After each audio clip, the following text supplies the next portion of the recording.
Welcome to Hot Chef's Cool Kitchen Chef Spotlight. I'm Dan Ladermann, coming to you from the Living Light Center in Fort Bragg, California, and my guest for this episode is Chad Sarno. Chad, welcome. Thank you very much, Dan. Pleasure to be here. And this time we'd like to get to know a little bit more about you on the professional side. And what inspired you to become a chef? Wow. I would say the first thing that I can remember was not only my grandma, and I grew up in a big Italian family. My grandma was a huge inspiration just with her food, and the whole focus of celebration around food. I think that was what first interested me around food, because I looked at food as being a celebration and not as work. And I didn't look at it as, oh, I want to be a chef. I just looked at it as being a huge part of my life, because I grew up in a really big family. And then my mom also was, she took cooking classes my whole childhood. She'd come home and experiment on all us kids and that's what she learned. And she took Cantonese classes, and she was a great Italian cook as well. And the first thing that I cooked, I remember I used to stand up on my little stool and stir the onions and garlic for my mom. Whenever she'd make something, I'd get up on my stool, and I remember those earliest moments. And I remember one of the first times that, this is kind of funny, a very personal story, but one of the first times that I cooked for myself was, I was probably in the 4th grade maybe, and I was home alone. I don't know why, but I was home alone after school. And all I knew how to cook was onions and garlic.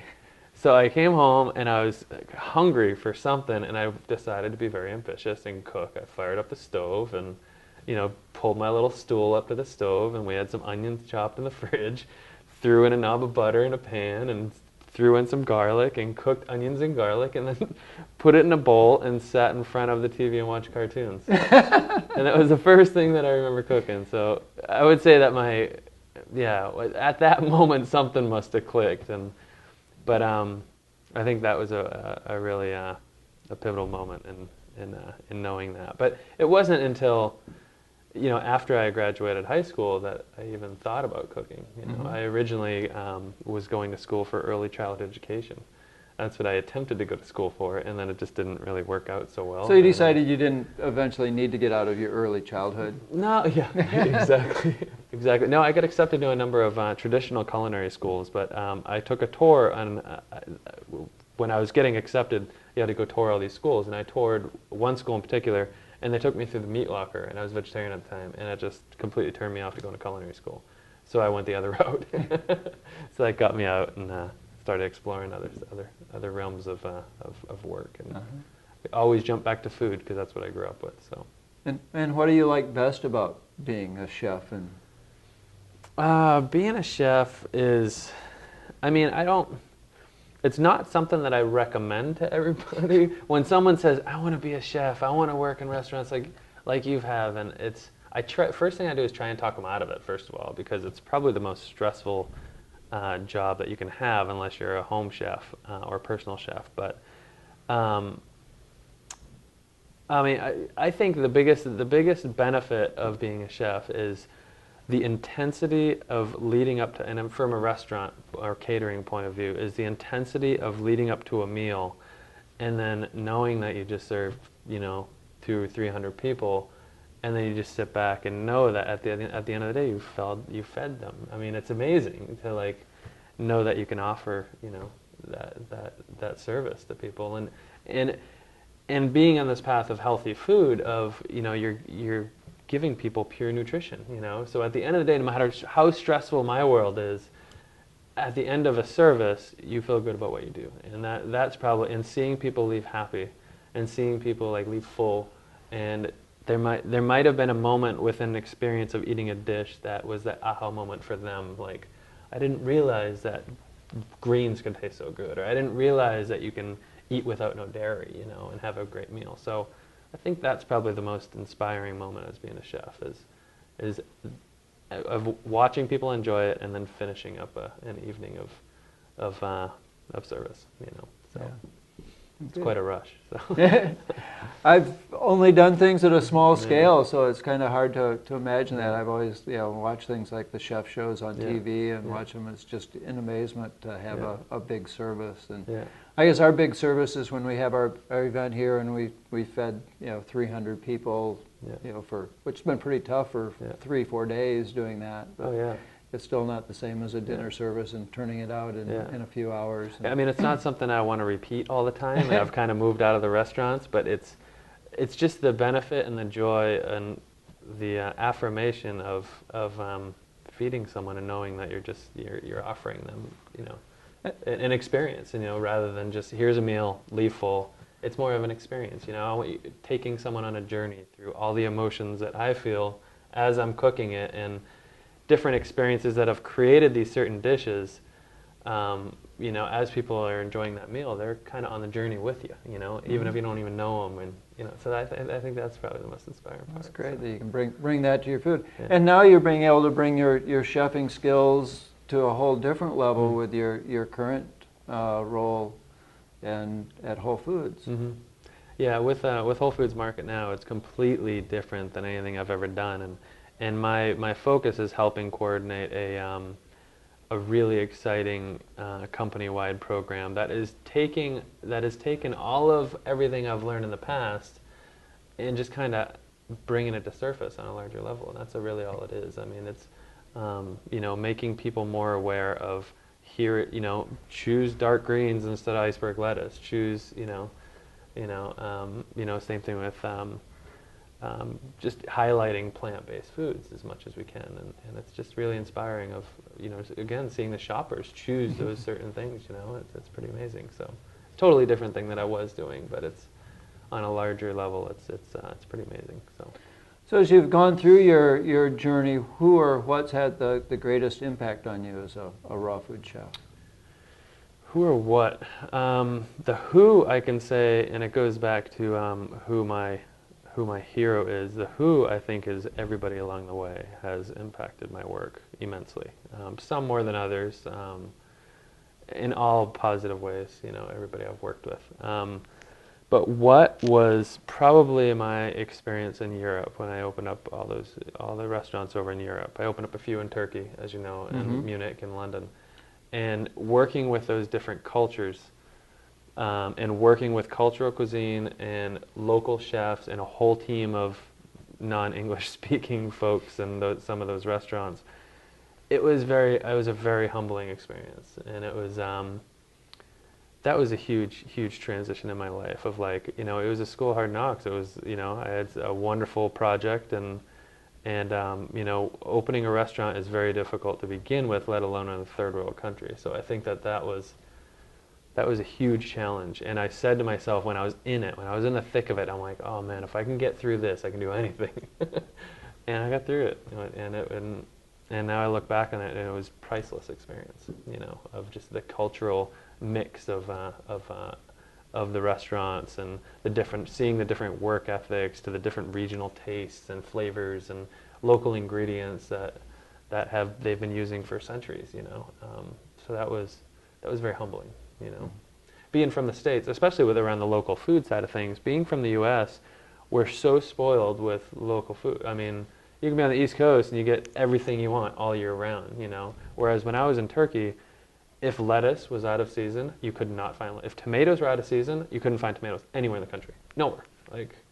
Anywhere I was anyways. And so I was really forced to cook local. And I've never been forced to cook local. It's always been something in my mind, but literally forced to evolve my menu to what was available that day. Right. We can put a focus on local, but you've never been forced, where you just didn't have that choice. Exactly. There's always that. Exactly. So I think during, in combination of that and the different work ethics and running around like a, madman with those restaurants, I think that all of that combined to be a really, amazing educational experience and spiritual, emotional experience. I mean, it was pretty amazing. So glad I'm not doing it. That's true with a lot of experiences. There's a lot of them you're happy you had. and you're happy they're now experiences. Exactly.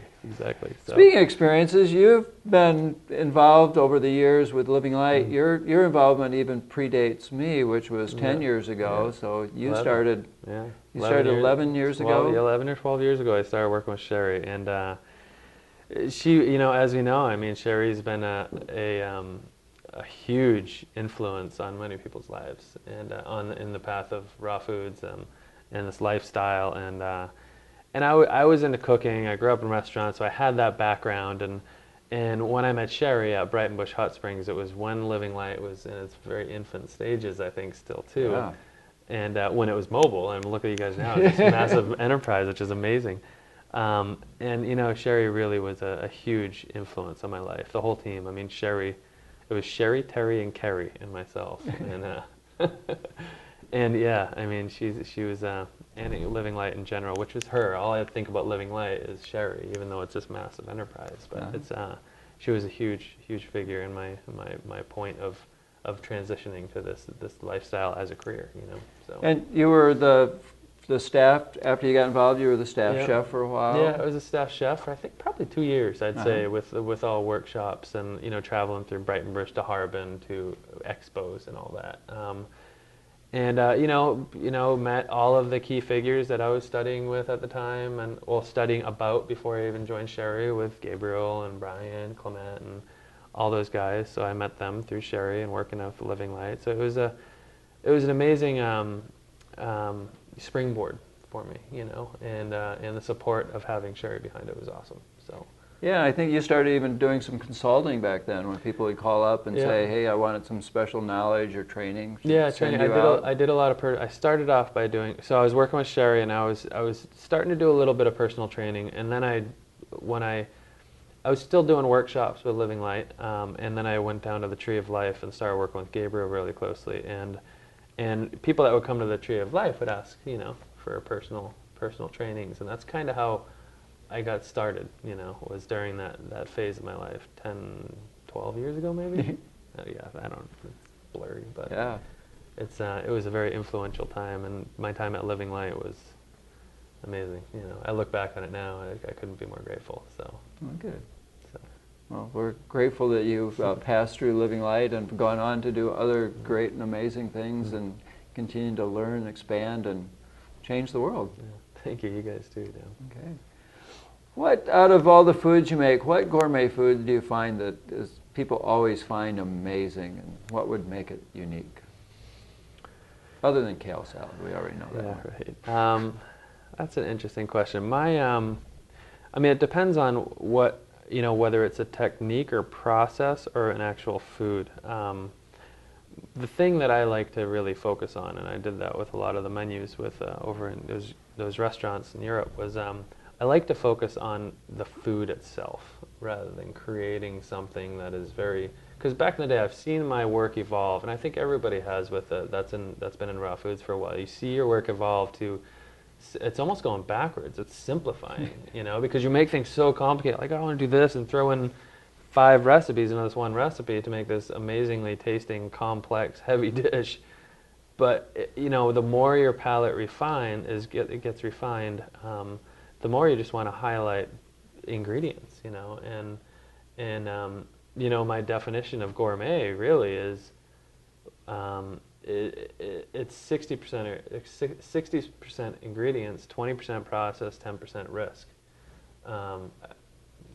30% process, 10% risk, and it's really all about the ingredients, And so, for myself, cheeses. I love to do cheeses, and that's a really amazing piece that Sherry guided me on for sure and taught me back in the day, keeping it simple. It is simple interesting that seems to be a journey we all go through as we start from our cook. Most of us, few people have started with raw food in their roots, but most of us started out with a cooked diet, and then you replace that and you want something fairly similar, I think. So you start out with heavy and complex, and then you refine, and it gets simpler, cleaner and simpler, and then you focus more on the ingredients rather than the collection of ingredients. Simpler is so much better. You can, the dish. If you can make a dish with just 3 or 4 ingredients, and just highlight that one ingredient is amazing, I think. Yeah. Good. And what advice would you give someone who's wanting to become a raw food chef, whether it's a professional chef or a home chef? To jump in, and there's a lot of teachers out there, and there's a lot of great chefs, and there's more and more coming up every day, and it depends on the level where they come in at, because if they come in at having no culinary experience, the first step is to get in the kitchen, is to work professionally in the kitchen, because I find a lot of people who are so passionate about raw foods that they quit their career that they've worked hard for all the years, and this passion for raw foods takes over, so they want to open restaurants. And I've worked with so many clients in the past that who quit everything in life and just want to focus on restaurants because they have this amazing passion, but then they get thrown in, and it's this it's amazing fantasy to think about having your own raw food restaurant and serving this amazing food to the public, but when you get to the day-to-day thing of running a restaurant, that's why a lot of raw food restaurants fail, is because it's passionate people behind it, but the experience of being in a kitchen they don't have.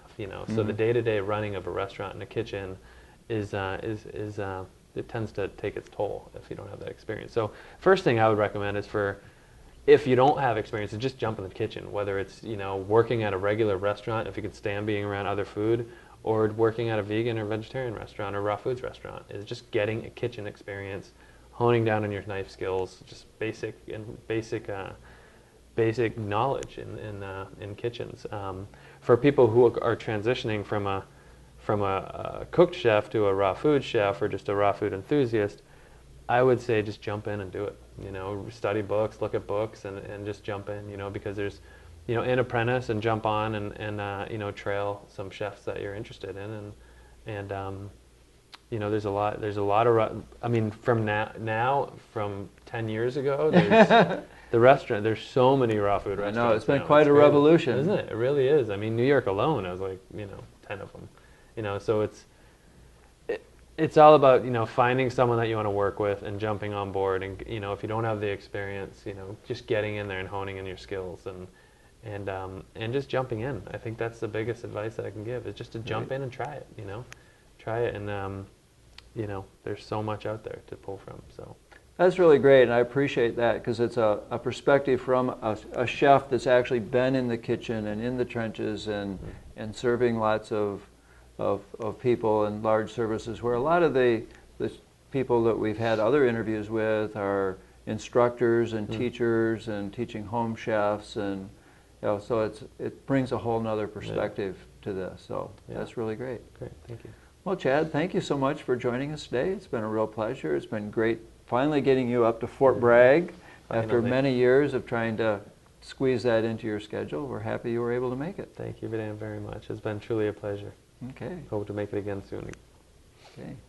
Well, thank you for joining us today for Hot Chef's Cool Kitchen Chef Spotlight. I'm Dan Ladermann from Living Light, helping you make healthy living delicious.